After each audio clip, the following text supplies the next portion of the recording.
Do you ever miss those forgotten meals? The ones so good, it's hard to believe we stopped making them? In the 90s, these everyday dishes filled dinner tables and lunchboxes with the flavors of childhood, comfort, and routine.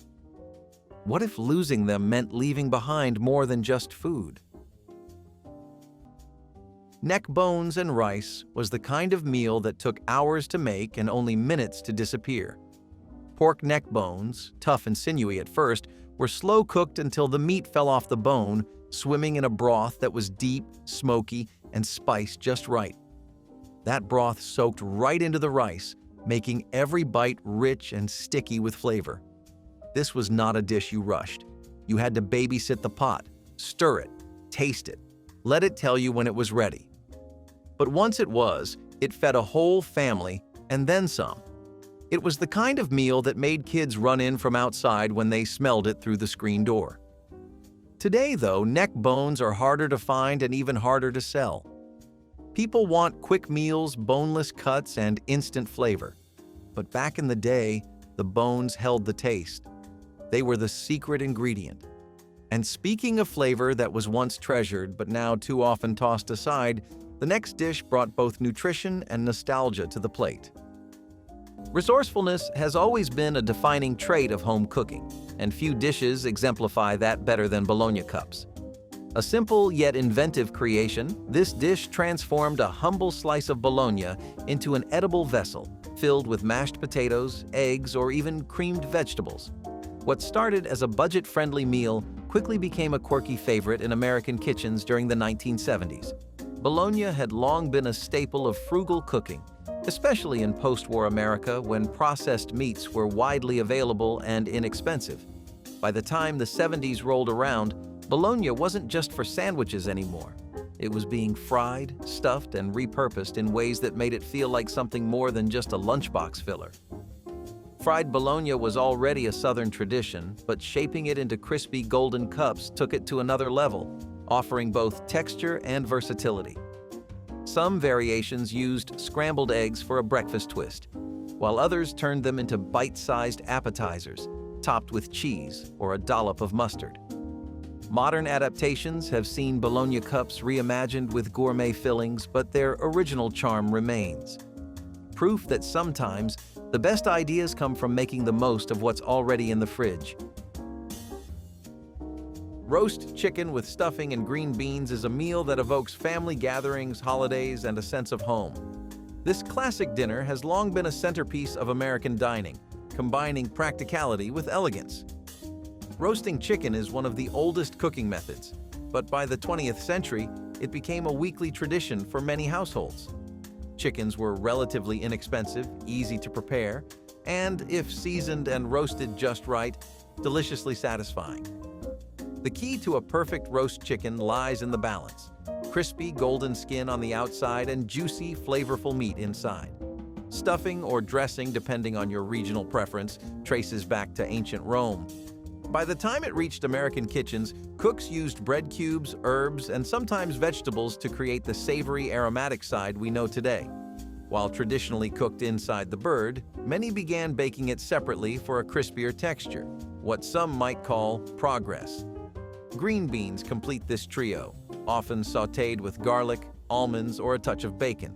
They brought a fresh, vibrant contrast to the richness of the chicken and stuffing.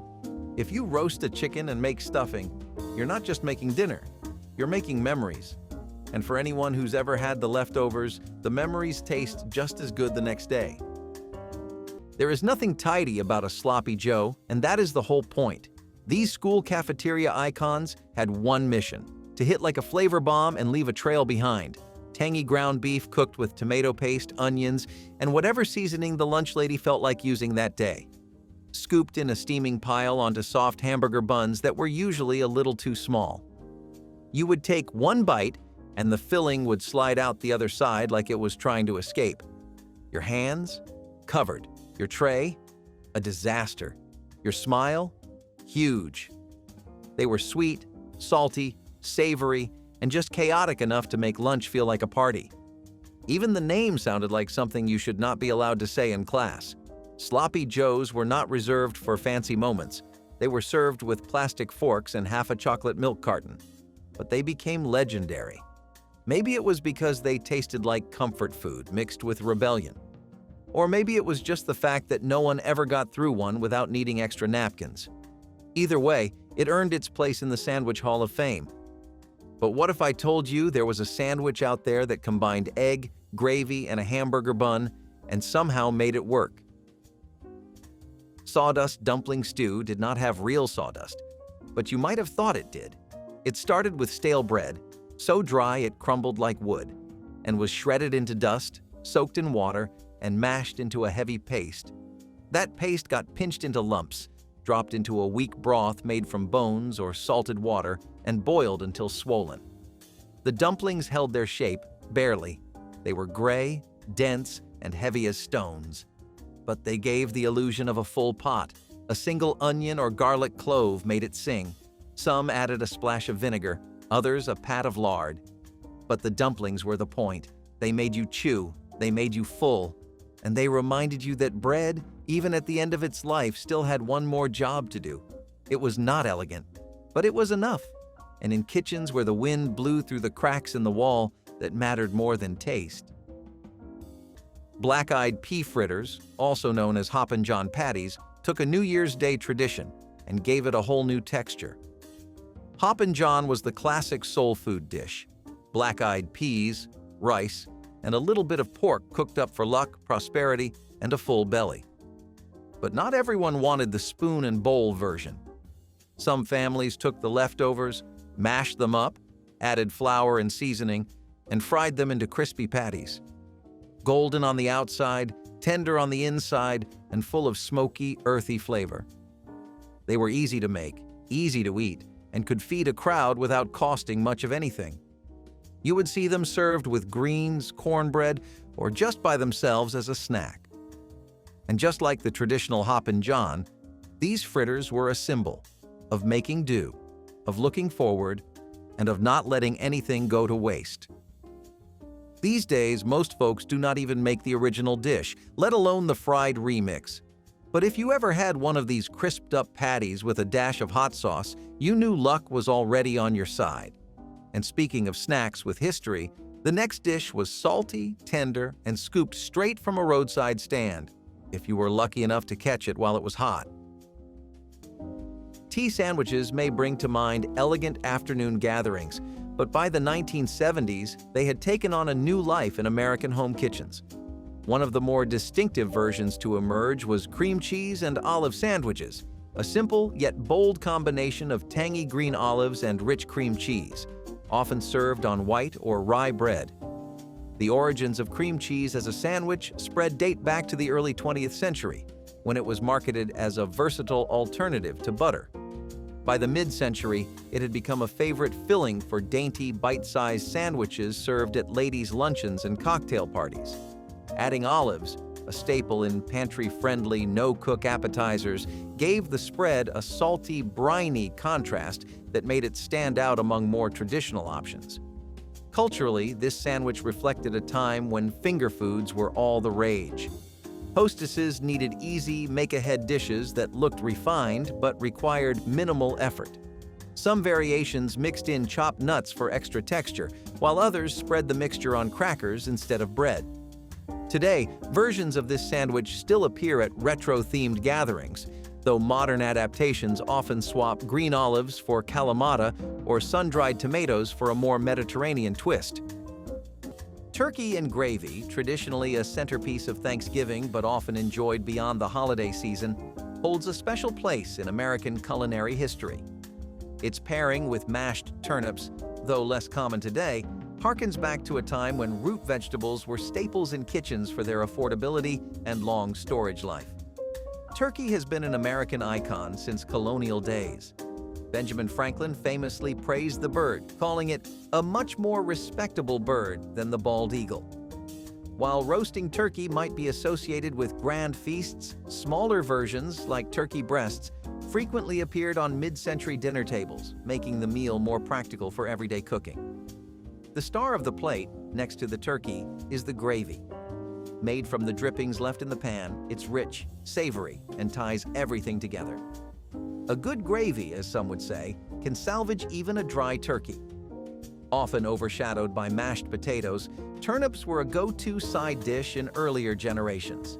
Packed with nutrients and a slightly peppery flavor, they offered a lighter, unique alternative to spuds. Mashed with butter, cream, or even a touch of maple syrup, they brought earthy warmth to the plate. If turkey is the headliner, gravy is the conductor. And turnips? They're the backup singers you never knew you needed. A harmonious meal indeed. There is something dangerously comforting about mixing bacon grease with anything sweet. And that is exactly what bacon and apple butter on white bread was. You take crisp, salty bacon, still warm from the skillet, and press it into a slice of soft white bread that has been generously smeared with apple butter. That is it. No lettuce, no cheese, no rules. The combination was 100% homemade magic. It tasted like fall mornings, cast iron skillets, and someone's grandma telling you not to eat too fast. Apple butter gave it this rich, spiced flavor that clung to your mouth just long enough for the bacon to come crashing through. It was smoky. It was sweet. It was not trying to impress anyone. The real win here was in how it reused leftovers. If breakfast was done, and you had a few stray strips of bacon and a jar of apple butter on hand, this sandwich practically made itself. The kind of thing you whipped up while the coffee was still brewing. Maybe it never made it to a diner menu, but it made it to enough hearts to matter. And speaking of sandwiches that mattered, let us talk about the skyscraper of cold cuts that ruled every diner plate with a toothpick flag on top. Leftover gravy stew was built from yesterday's triumphs. Every browned bit scraped from the pan, every spoon of gravy saved in a jar. No one wasted a drop. It all went into the pot. Gravy too salty, gravy too thin, gravy gone cold and clumpy. It did not matter. Once heated and stirred, it turned into something new. The base was thick and muddy, brown like old leather and heavy with memories. Add water to stretch it. Add potatoes or rice to fill it. Sometimes a scrap of meat, forgotten in the fridge or hidden in the freezer, would join in. But mostly it was the gravy doing the work, holding everything together like glue, like tradition. There was no recipe, just instinct. A dollop of last week's roast, a spoonful from a chicken dinner. The flavors layered, mingled, and transformed. Children never questioned it.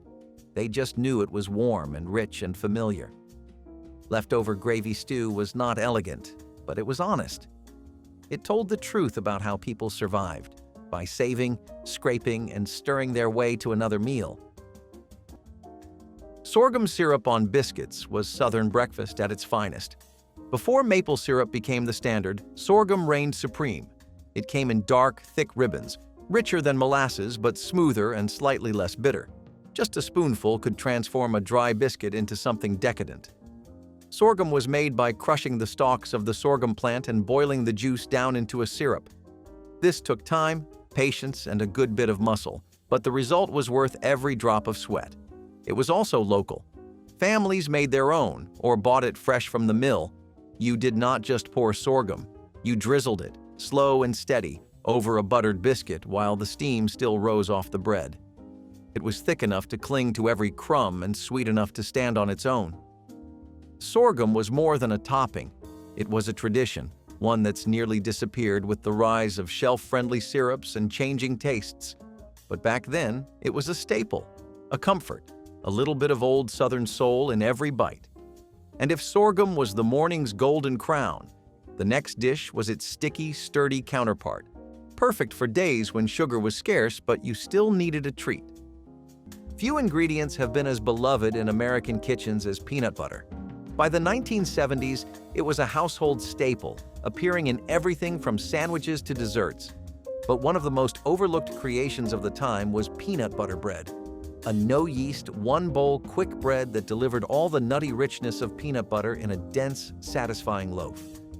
The concept of peanut butter as a baking ingredient wasn't new. During the Great Depression and wartime rationing, recipes like this emerged as a way to make filling, protein-packed foods with minimal ingredients. Unlike traditional bread, this version skipped yeast entirely, relying on baking powder for leavening. It was a simple mix-and-bake solution at a time when home cooks valued both affordability and convenience. Culturally, this dish reflected America's love affair with peanut butter, which had skyrocketed in popularity after World War II. Families were looking for ways to use it beyond the usual peanut butter and jelly, and this bread offered a portable, sliceable alternative. Some versions leaned sweet, adding honey or cinnamon, while others remained purely savory, perfect for pairing with butter or jam. Hamburger hash is the unsung hero of the frugal kitchen.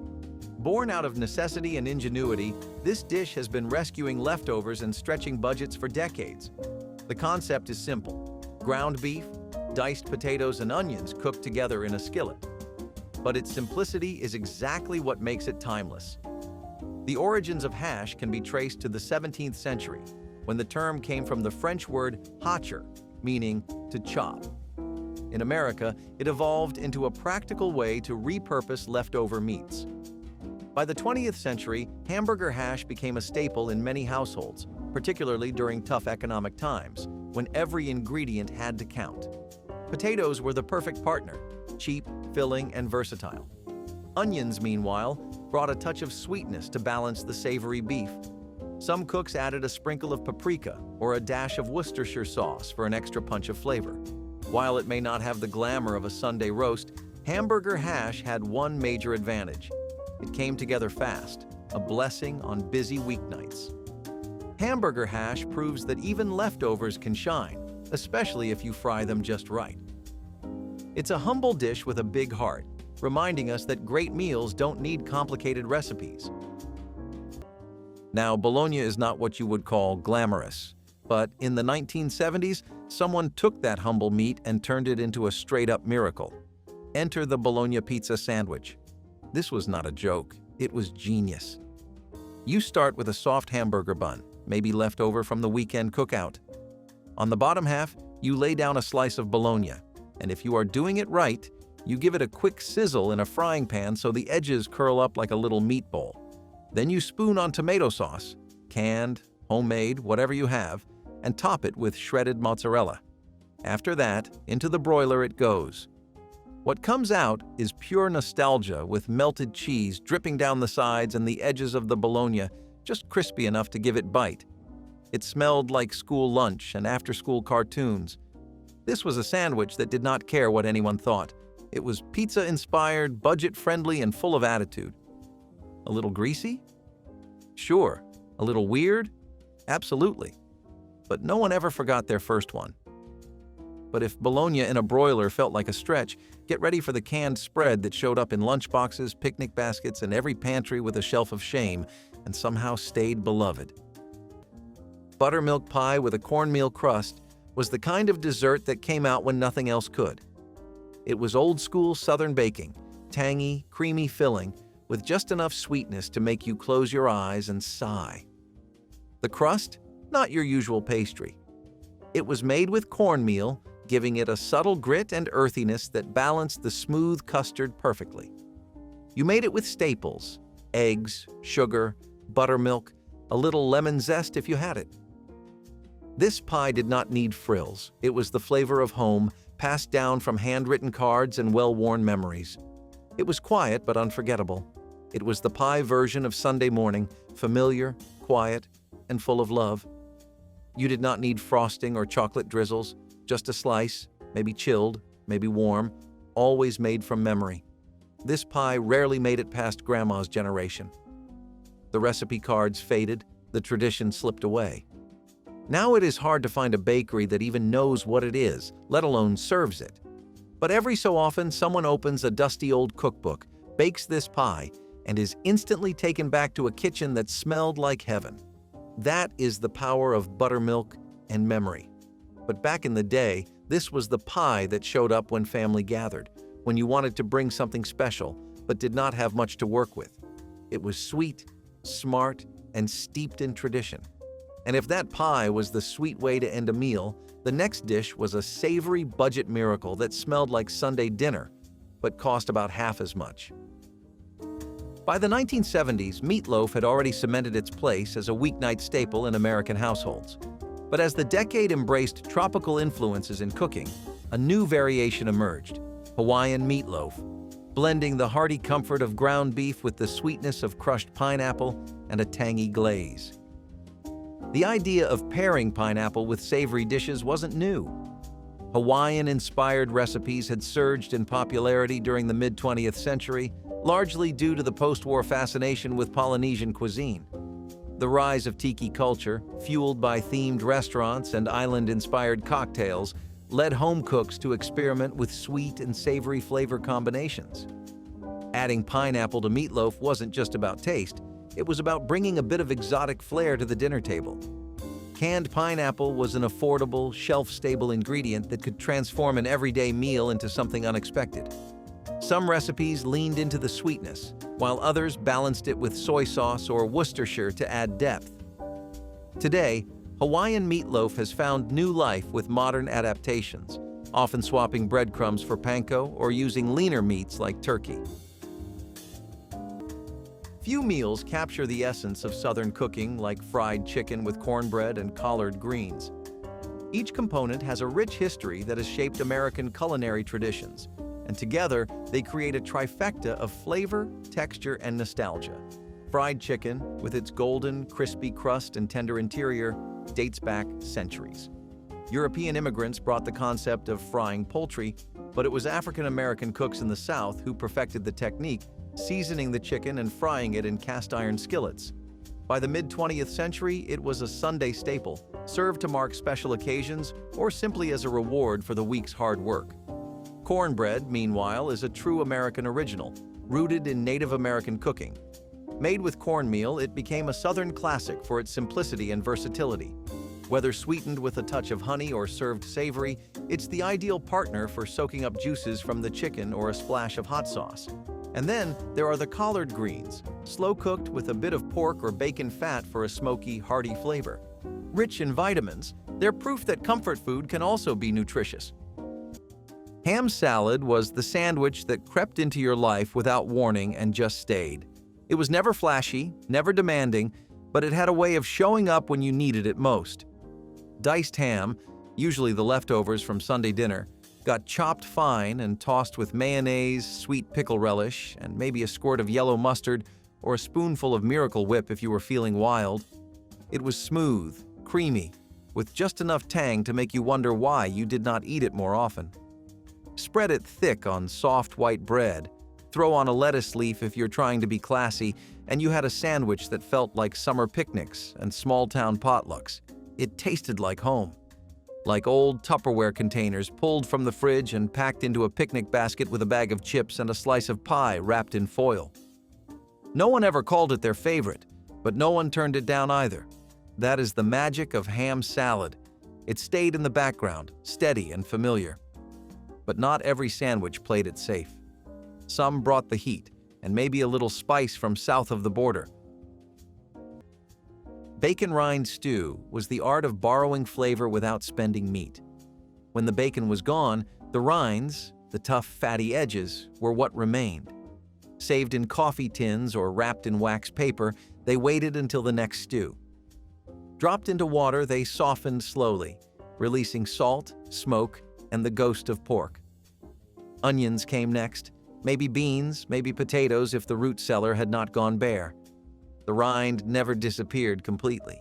It just grew tender enough to chew if you dared, or fish out if you were polite. But the flavor lingered. It made the whole pot taste like bacon, even if there was no bacon in it. That was the trick. That was the genius. You fed a family on what most would have thrown away. The broth turned rich and deep. It smelled like Sunday. It felt like home, even if your shoes were patched and your coat too thin. Bacon rind stew did not pretend to be anything fancy, but it warmed the hands. It silenced the table, and it reminded everyone eating it that poverty could be proud, too. Boiled peanuts cooked in hog brine were the South's original grab-and-go snack, and they were nothing like the peanuts you get at ball games today. These were soft, not crunchy, warm, not dry, and loaded with the rich, smoky flavor of pork fat and salt. You would take raw green peanuts, still in the shell, and simmer them low and slow in a pot filled with hog brine, sometimes for hours. The longer they cooked, the better they got. The shell softened just enough to crack open with your teeth, and the peanut inside would be warm, salty, and almost creamy. Some folks would add spices, but most let the hog brine do all the talking. You would buy them from roadside vendors or gas stations, big steaming pots, scooped into paper bags that leaked at the corners. They were humble, yes, but also addictive. And now, boiled peanuts are still around, but the hog brine method? That is mostly history.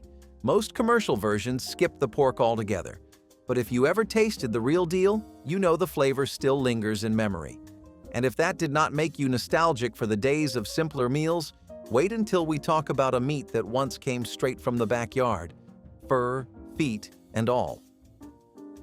With the airy texture of a soufflé but the sliceability of a loaf, cheese soufflé loaf was the kind of dish that looked sophisticated but remained approachable. A reflection of how home cooking evolved in the 1970s. This was a decade where French-inspired cuisine gained traction in American households, but not everyone had the time or patience for a traditional soufflé. Enter this clever alternative. By baking cheese, eggs, and a small amount of flour into a structured loaf, home cooks could achieve the delicate, airy texture of a soufflé without worrying about the dreaded collapse. It was a shortcut to sophistication, offering the best of both worlds. Cheese had already been a staple of mid-century cooking, and this dish fit perfectly into the era's love of rich, baked cheese-based recipes. Some versions incorporated sharp cheddar, while others leaned into milder flavors like Swiss or Gruyere. Today, modern adaptations sometimes reduce the flour for a gluten-free twist or introduce herbs and spices for added complexity. But at its core, this dish remains a fascinating example of 1970s ingenuity, where the pursuit of convenience never came at the expense of creativity. Swiss steak, a dish that's neither Swiss nor a steak, but somehow it has become a classic on American dinner tables. The name Swiss refers to the technique of Swissing, a process of tenderizing tougher cuts of beef like round steak by pounding or rolling it out. The result is a melt-in-your-mouth meal that feels far fancier than its humble beginnings. This dish gained popularity in mid-century America, when home cooks needed to stretch their budgets. By slow-cooking tenderized beef in a rich tomato-based sauce, the flavors could develop while turning inexpensive cuts into something extraordinary. Onions were essential, adding sweetness and depth to the tangy tomatoes. The result was a savory, satisfying dish perfect for ladling over mashed potatoes, rice, or even buttered noodles. Tomatoes, a key player in Swiss steak, were a practical choice. Canned tomatoes, first popularized in the early 1900s, made this dish accessible year-round. Who can resist the sight of those onions caramelizing in the skillet before being smothered in sauce? One could say Swiss steak is the Cinderella story of the food world. It starts tough, a little rough around the edges, but with a little care and time, it transforms into something utterly irresistible. Proof that sometimes slow and steady wins the race. The patty melt was not just a sandwich, it was a lifestyle. It belonged to truck stops, corner booths, and places where the waitress calls you hon. Start with a beef patty, not too thick, not too thin, grilled until the edges charred just enough. Then pile on caramelized onions so sweet they practically melt, and drop a couple of slices of Swiss cheese on top until it oozes over like lava. But the crown jewel? That rye bread, buttered and toasted right on the griddle. It soaked up everything. The beefy drippings, the onion sweetness, the crispy edges of the cheese. Every bite was a perfect mix of crunchy and gooey, salty and buttery. You were not just eating a sandwich, you were biting into pure diner energy. People had this at lunch and still talked about it at dinner. If your parents ever made this at home, you were one of the lucky ones. And if not, you probably still remember your first time trying one and realizing a sandwich could actually stop time. But not every sandwich needed to be hot off the grill. Some came cold, weirdly fancy, and straight from the pages of a church cookbook. Evaporated milk and pea stew was what you made when fresh food was a rumor and the pantry was all cans.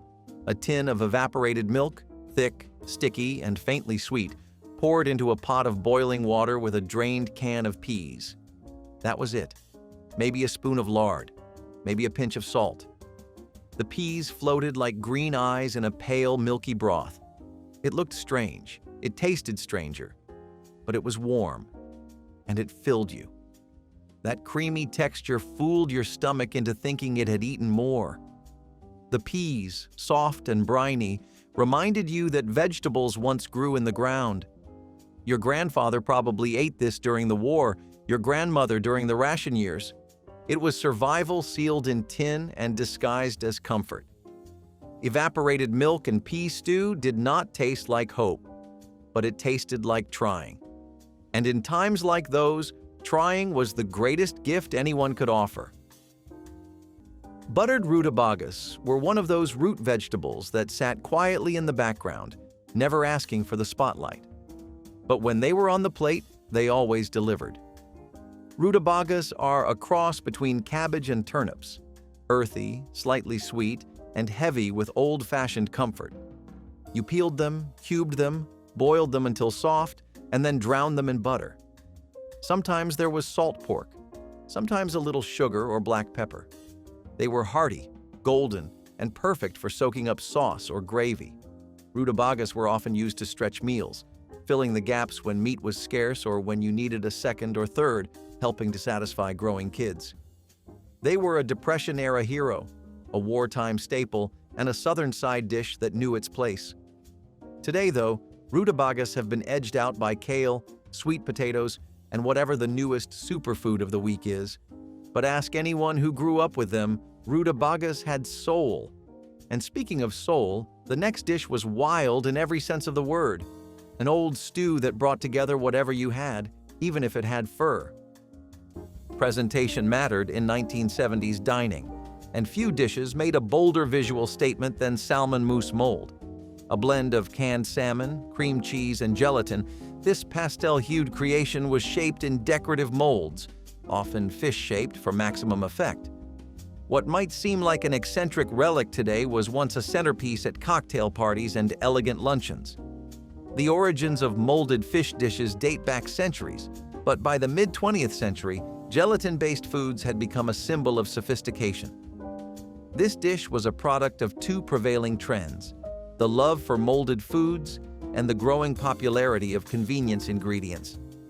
Canned salmon was affordable and readily available, and cream cheese provided a rich, smooth texture that balanced out the fish's briny flavor.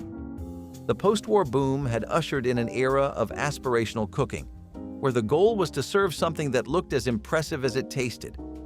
Plating mattered, and nothing said fancy quite like an intricate molded creation sitting on a bed of greens. Today, the dish still appears in retro-themed gatherings, though modern adaptations often ditch the gelatin in favor of a spreadable mousse, served with crackers instead of in sculpted form. Scalloped ham and potatoes, a classic dish that brings together two of the most beloved comfort foods, tender ham and creamy, cheesy potatoes. This casserole has been a staple at family gatherings and Sunday dinners for generations, proving that simple ingredients can create something extraordinary. The dish's origins can be traced back to the mid-19th century, where scalloped potatoes, sliced potatoes baked in a rich, creamy sauce, became a popular side. The addition of ham likely came later, as cooks sought to stretch their budget by incorporating leftover meats. The result was a filling, satisfying dish that combined the savory goodness of ham with the comforting texture of potatoes. Scalloped ham and potatoes became even more popular in the 20th century when convenience foods like canned soups and processed cheese made their way into American kitchens. The creamy sauce, often made from a blend of milk, butter, and cheese, is what binds the layers of ham and potatoes, creating a hearty casserole that's easy to make but feels like a special meal. Scalloped ham and potatoes is the ultimate use-it-all dish, because who doesn't love a meal where everything gets smothered in cheese? It's a dish that's perfect for feeding a crowd and always leaves everyone asking for seconds. Creamed chipped beef on toast, or as anyone who ever served in the military will tell you, SOS. No, not a cry for help, though it looked like one. This was dried beef, shredded and stirred into a thick, milky white sauce with a bit of pepper and sometimes a touch of Worcestershire if you were fancy. Then it got spooned over toast, or biscuits, or whatever bread you had. It was a direct descendant of World War II rations, but by the 1970s, it had made its way into American homes, school cafeterias, and greasy spoon diners across the country. It was salty. It was creamy. It looked like a mistake, but somehow it kept getting made and loved. It was affordable, filling, and tasted better than it had any right to. Parents made it because it used cheap pantry ingredients. Diners served it with coffee refills. Kids ate it because they did not know any better, then grew up craving it again. It might not be pretty, but it is unforgettable. Still, not everything on this list is heavy. Some sandwiches were just simple, clever ways to use what was left on the breakfast table and a little sweet on the side. Corn cob broth stew asked you to believe in what was already gone. The corn was eaten, of course, but the cobs, stripped, gnawed, and dry, were dropped into a pot and simmered for hours to pull out whatever ghost of flavor they had left. The broth turned golden, sweet, and faintly smoky. Into that went whatever scraps remained: a potato, a handful of beans, a sprig of parsley if someone still had a garden. The cobs were taken out before serving, but the warmth lingered. It tasted like memory, like summer's shadow. Some said it was not real stew, but to the ones who made it, it was. It meant nothing was wasted. It meant supper still came, even when the field was bare. There is something sacred in that kind of belief, in boiling bones and husks and peels, because hope is cheaper than groceries. Corncob broth stew was never about hunger. It was about refusing to believe the cupboard was truly empty. Stewed cabbage with salt pork was one of those dishes that did not try to impress. It just did. It was simple. It was soulful. And it was a near-daily reality in homes that knew how to make something from nothing. You would start with a head of cabbage, chopped and tossed into a pot with water or broth. Then came the star, a chunk of salt pork. It was salty, fatty, and packed with flavor. There was no such thing as light cooking when salt pork was involved. This was real food, made with full flavor and no apologies. As it cooked down, the cabbage would wilt and soak up all that goodness. What came out was tender, savory, and just a little bit sweet from the cabbage itself. Maybe a dash of black pepper, maybe some onions if you had them, but nothing fancy. This was the kind of dish that stuck to your ribs, filled your belly, and reminded you that comfort did not have to come with a price tag. It showed up on weeknights, after church, or whenever money was tight and mouths were many. These days, you barely see cabbage treated with that kind of respect, and salt pork, replaced by turkey bacon or skipped entirely. But this was the flavor of survival, of Sunday kitchens and quiet strength. A whole generation grew up on pots that smelled like this, and never forgot it. But back then, a pot of stewed cabbage could feed a whole house and bring everyone to the table. And if you thought cabbage was as humble as it got, just wait until we talk about the next dish. Small, chewy, and rich enough to make gravy feel like gold. The best recipes come from pure necessity. During the Great Depression and World War II, home cooks had to get creative with what was available, leading to some truly unexpected flavor combinations. By the time the 1970s rolled around, one of those Depression-era inventions was still making the rounds in American kitchens: tomato soup cake, a spiced dessert that sounded unusual but delivered surprising results. The acidity from the tomatoes helped enhance the cake's warm spices, typically cinnamon, nutmeg, and cloves, while also ensuring a soft, tender crumb. Despite its name, this wasn't a savory dish.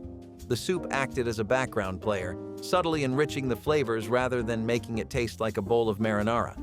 This cake reflected the era's frugality and ingenuity. What began as a wartime rationing trick had become a nostalgic favorite by the 70s, passed down through generations and featured in community cookbooks. Some versions included raisins or nuts for added texture, while others topped it with cream cheese frosting for extra indulgence.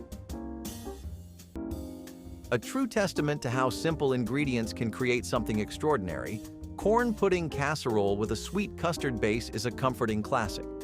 With its rich, custardy texture and subtle sweetness, it's a comforting side that's just as at home at Thanksgiving as it is at a Sunday family dinner. Corn pudding has roots in early American cooking, influenced by Native American corn-based dishes like succotash. However, the casserole version, often made with a combination of cornmeal, eggs, milk, and sugar, emerged in the 19th century as settlers began adapting recipes to make use of what was readily available. The sweet custard base, made with eggs and cream or milk, gives the dish its signature smooth, slightly sweet texture that contrasts perfectly with the corn kernels. It's also a dish that evolved with convenience in mind. As canned creamed corn became widely available in the mid-20th century, many home cooks began using it to simplify preparation without sacrificing flavor. Corn pudding is a crowd pleaser, and its versatility allows for adjustments. Some might add a touch of cheese, while others prefer to keep it pure. You knew the Red Devil logo before you ever tasted it. That Underwood deviled ham can have a certain energy to it, bold, strange, and just a little too happy for what was inside. Still, one taste and you got it. Deviled ham salad was the low-key hero of school lunches and late-night sandwiches. It was creamy, salty, a little tangy, and just weird enough to make you wonder how it became so popular. Mix that canned meat paste with mayonnaise and relish, maybe a dash of mustard if you were daring, and you had a spread that knew how to work a slice of white bread. It was chilled, it was comforting, and it stuck to the roof of your mouth like a secret you could not wait to tell. This was the kind of sandwich you did not brag about, but secretly loved. And it was there for you, on road trips, in brown bags, and even at midnight when you could not sleep. It never looked fancy, but it never needed to. Deviled ham was a flavor bomb dressed up like a cold cut. But if you wanted something a little fresher, a little more deli-style, then nothing hit quite like a stack of corned beef with a side of slaw and just enough spice to make you pay attention. Boiled onion stew was the meal you made when there was almost nothing left to make a meal from. Just onions, maybe two, maybe one if that was all you had, sliced into ribbons and dropped into boiling water. Salt, if you were lucky. Pepper, if someone had saved a pinch. The pot simmered until the onions went translucent, soft enough to spoon, thin enough to stretch. The broth was pale gold, sweet from the onion's surrender. That was dinner. Served with a hunk of bread, stale and tough, but still sacred. People dipped it, chewed slow, closed their eyes, and tried to imagine something richer. It was not filling. It was not thick, but it was hot, and that counted for something. For families whose stoves had grown quiet, this stew brought back the sound of boiling. It brought back the smell of onions in the air, faint though it was. You could feed 6 with one bulb if you tried hard enough. That was the magic. Or the tragedy. Maybe both. But no one ever forgot the taste. Because it tasted like resilience, like making something out of nearly nothing. And sometimes, that had to be enough. Fried souse patties were what happened when soul food met resourcefulness and had a craving for crunch.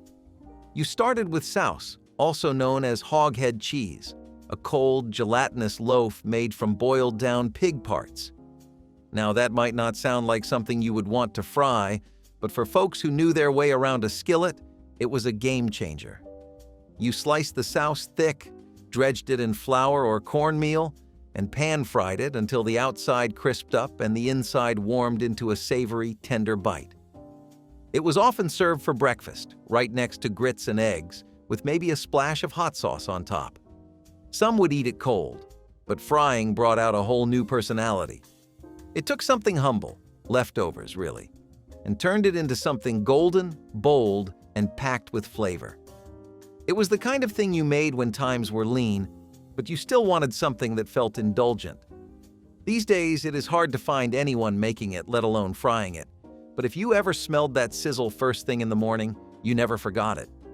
And speaking of smells you never forget, the next soul food icon was cooked low and slow until your whole house smelled like home. Bright, jiggly, and packed with unexpected ingredients, gelatin salads were a staple at potlucks, holiday gatherings, and church suppers.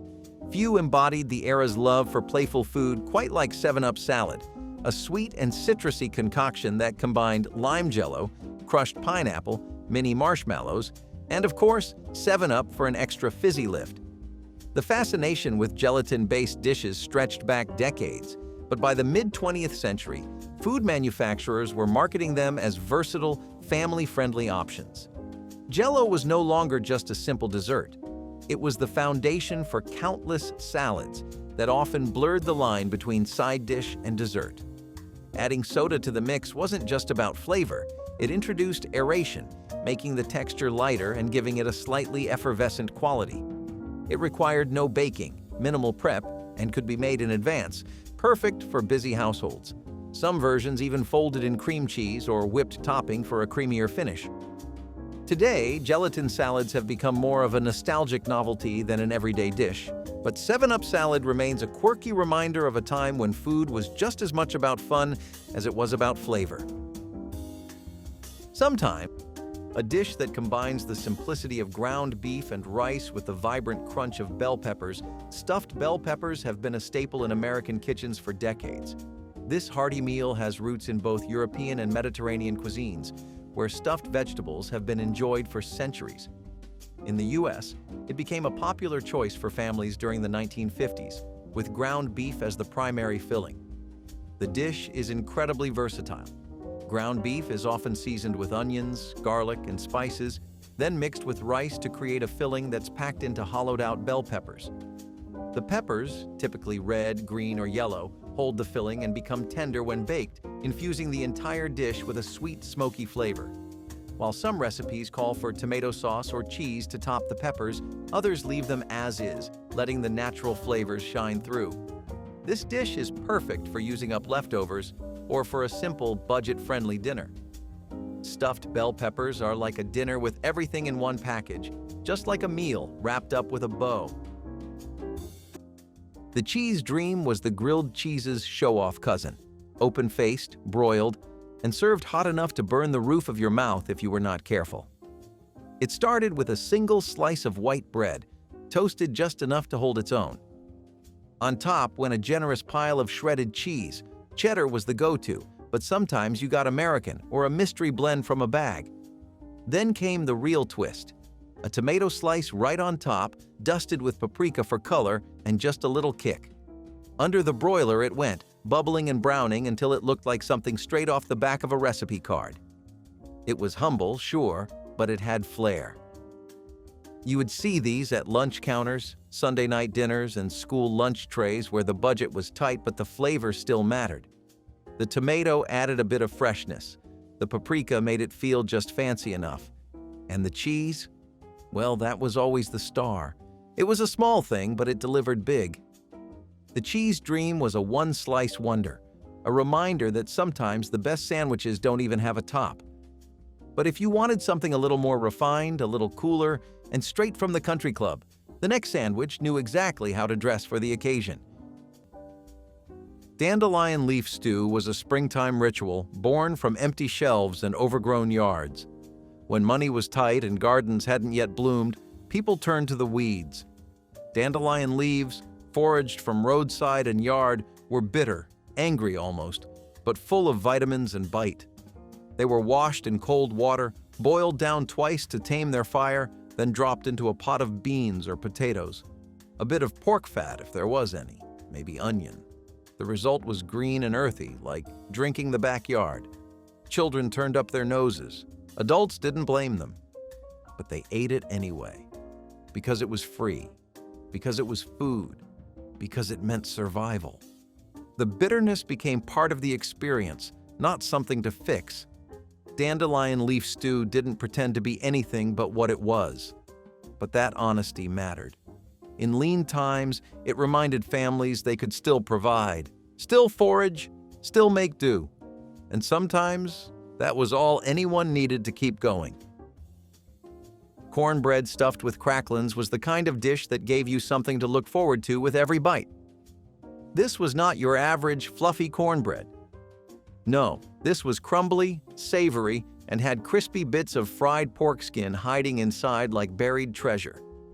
Cracklins, those salty, crunchy pieces left over from rendering pork fat, were a delicacy in their own right. Folded into cornbread batter, they turned each slice into something rich and indulgent. You could hear the sizzle in the cast iron skillet before you even saw it. It was often served at cookouts, family dinners, or just as a snack with a glass of sweet tea. The texture was wild, crunchy and soft at the same time, and the flavor, smoky, fatty, and unforgettable. These days, though, you are more likely to see plain cornbread in a box mix. The cracklins are gone. The pan might be nonstick. And the sole? It is missing just a little bit of that southern magic.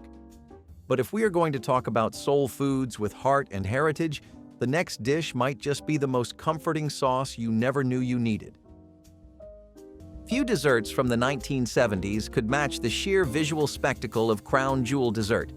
Vibrant cubes of gelatin, suspended in a creamy, airy mixture, created a dish that looked as extravagant as it sounded. But behind its dazzling appearance was a dessert born from convenience, creativity, and the decade's undeniable love of gelatin. Gelatin-based dishes had been a fixture in American cookbooks for decades, but by the mid-20th century, they had evolved from simple fruit molds into elaborate, almost sculptural creations. Crown jewel dessert, also called broken glass cake, was a natural extension of this trend. With its bright, jewel-toned cubes carefully arranged in a fluffy, citrus-infused base, it became a popular choice for dinner parties, where presentation mattered just as much as taste. Modern versions lean toward natural colorings and homemade fruit gelées, but the original's playful spirit remains intact. Culturally, it reflected the era's enthusiasm for processed ingredients and minimal-effort elegance. Made using boxed gelatin and whipped topping, it was a dessert that looked impressive but required little skill. Some variations used different fruit flavors for contrast, while others swapped whipped topping for a mixture of cream cheese and condensed milk for extra richness.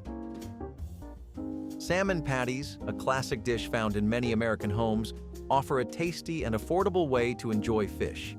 Often made with canned salmon, these patties are mixed with breadcrumbs, onions, and seasonings, then fried to golden perfection.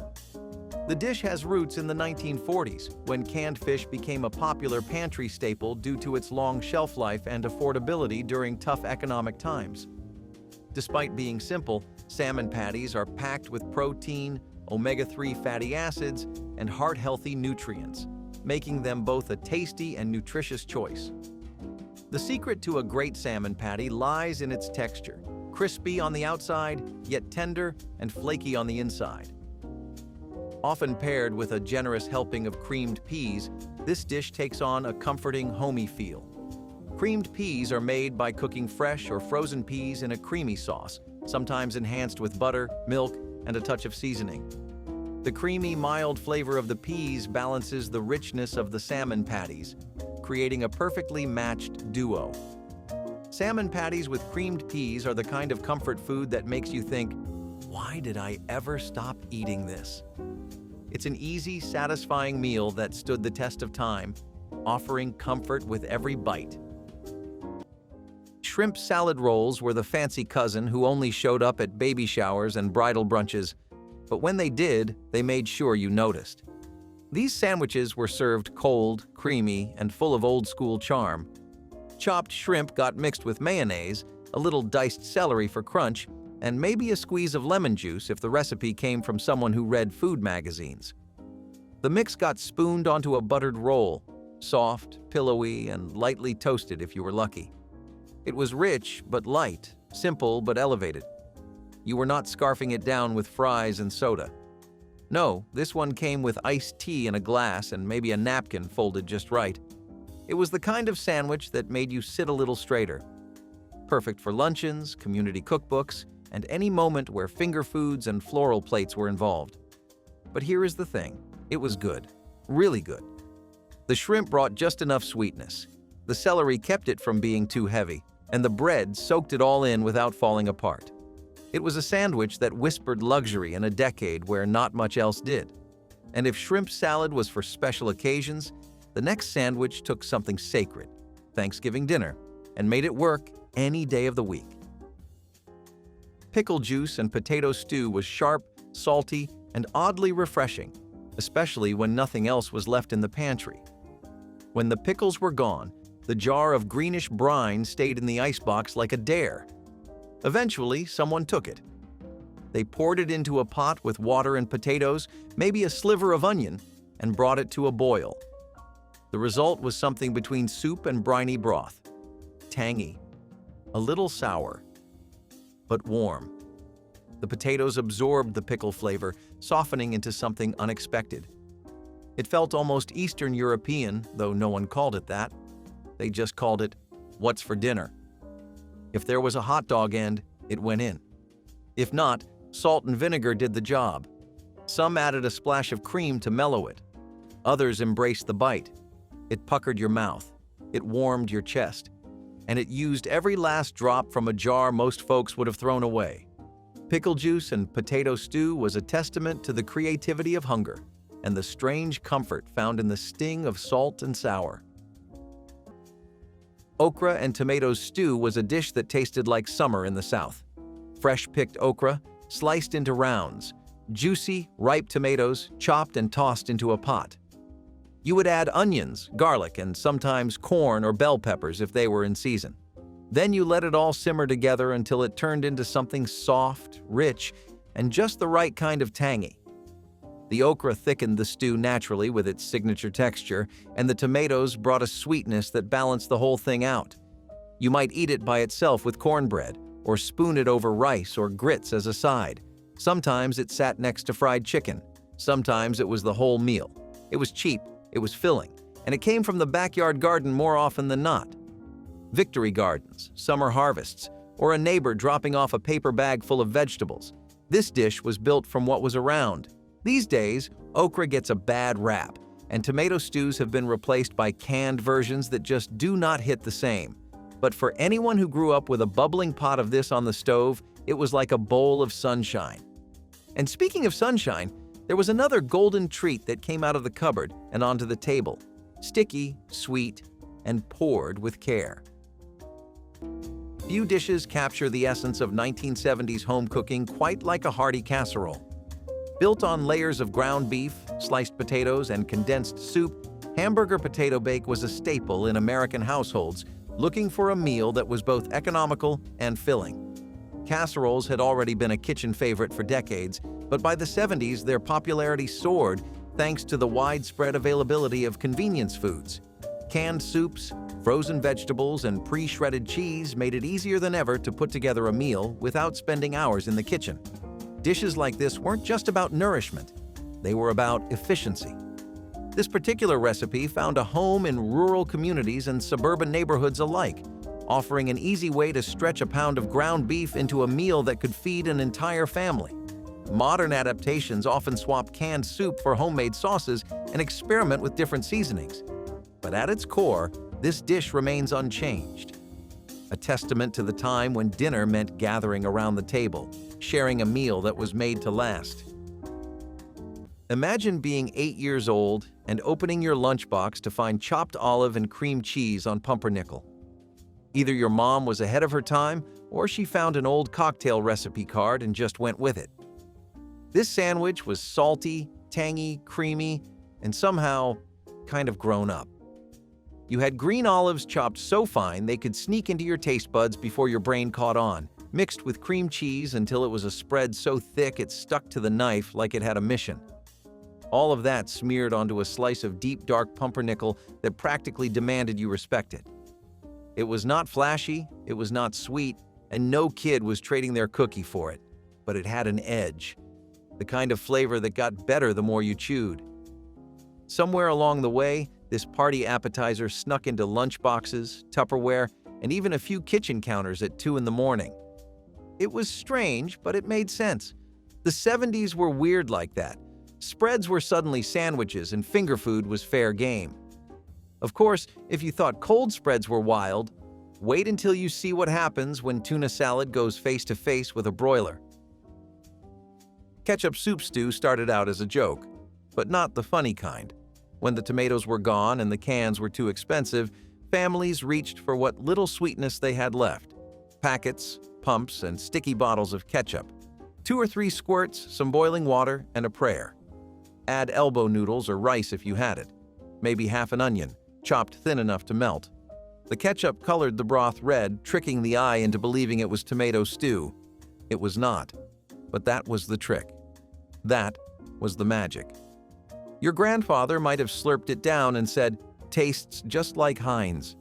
But no one was laughing. This was what you ate when the only store left was the diner's condiment counter. Sometimes a piece of bread got dunked in. Sometimes a cheese rind floated like a lifeboat.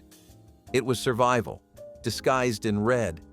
And no one ever forgot the taste, not because it was good, but because it meant someone still tried to make a meal out of nothing. Cheesy broccoli and rice casserole is a dish that may just be the ultimate comfort food. It's the kind of meal that fills the house with an irresistible aroma, combining the earthiness of broccoli, the warmth of rice, and the creamy richness of cheese. Its popularity skyrocketed in the 1960s, when casseroles became a go-to for busy families looking for easy, satisfying meals. The origin of this casserole can be traced back to the post-war era when convenience foods like canned soups and processed cheeses took center stage. The combination of broccoli and rice, often bound together with a can of creamy mushroom soup, was an affordable and filling way to stretch ingredients. Over time, home cooks started adding their own twists, incorporating cheddar cheese, garlic, and even a crunchy breadcrumb topping for texture. While it's easy to dismiss cheesy broccoli and rice casserole as just another side dish, it's also the type of meal that can easily steal the spotlight at dinner. It's a versatile dish, whether served alongside a roast chicken or as the main event for a meatless dinner. Cheesy broccoli and rice casserole is the ultimate kitchen hack. Tastes gourmet, takes no time, and leaves everyone smiling. It's the kind of dish that proves simplicity can be deliciously satisfying. If these 90s meals brought back the comfort of childhood, comment your favorite, hit like and subscribe so we don't forget the flavors that raised us.